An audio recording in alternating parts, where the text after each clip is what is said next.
Assalamualaikum warahmatullahi wabarakatuh. Kami dari kelompok 13 ingin mempresentasikan materi kami tentang resume. Sebelumnya, perkenalkan nama saya Muhammad Irsad Jafar, asal Jeneponto, alumni Ponpes Manilingi Bulu-Bulo. Baik, di sini saya akan menjelaskan tentang pengertian dan fungsi resume.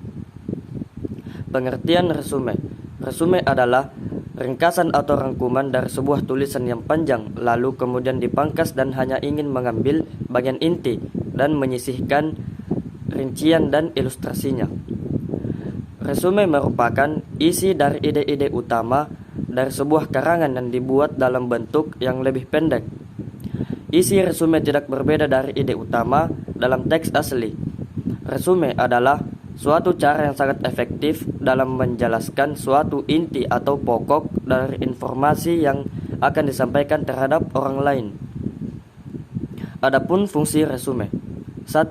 Menjadikan tulisan yang semulanya panjang menjadi ringkas dan kaya makna. 2. Tulisan yang ringkas, padat, dan penting akan mudah diingat. 3.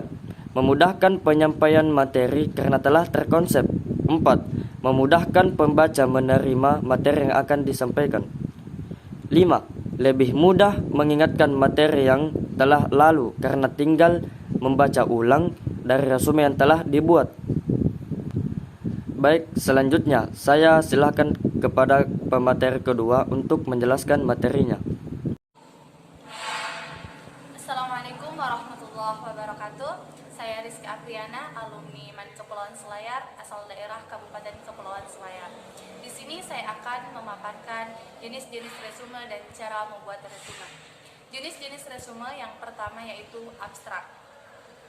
Dalam karya tulis ilmiah, abstrak biasanya terletak di awal. Abstrak ialah ringkasan yang berisi gambaran umum dari pengarang terkait dengan isi suatu karya tulis ilmiah. Dalam jenis resume ini hanya boleh memendekkan teks tanpa boleh merubah bahasa dan sudut pandangnya.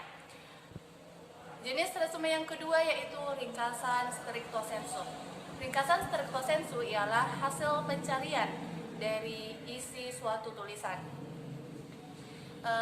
Wujud penulisan yang digunakan dalam jenis resume ini menggunakan kata-kata sendiri, namun proporsi dan urutan harus sesuai dengan karya karangan aslinya. Kemudian jenis resume yang ketiga yaitu ikhtisar.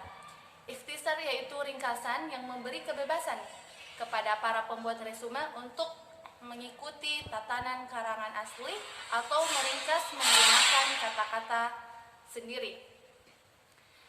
Namun tentu saja pokok-pokok pikirannya harus berdasarkan dengan karangan aslinya. Kemudian bagaimanakah cara membuat resume? Yang pertama, membaca dengan saksama suatu karangan atau tulisan. Lakukan berulang-ulang hingga kita benar-benar paham apa isi dari suatu karangan tersebut. Apabila kita mendapatkan istilah yang sulit untuk dipahami, maka terlebih dahulu carilah artinya dan pahami maknanya sehingga kita dapat memahami secara keseluruhan isi dari suatu karangan tersebut. Yang kedua, carilah gagasan pokok yang terkandung di dalam karangan atau tulisan tersebut. Kemudian catat poin-poin penting yang terkandung di dalamnya.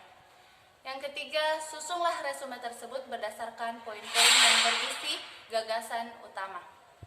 Bahasa yang digunakan tidak harus sesuai dengan karangan aslinya, namun bisa diubah menjadi bahasa yang lebih sederhana sehingga kita dapat memahami isi suatu resume tersebut.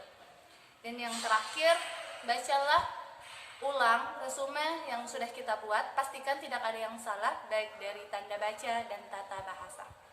Sekian dari kami. Wassalamualaikum warahmatullahi wabarakatuh.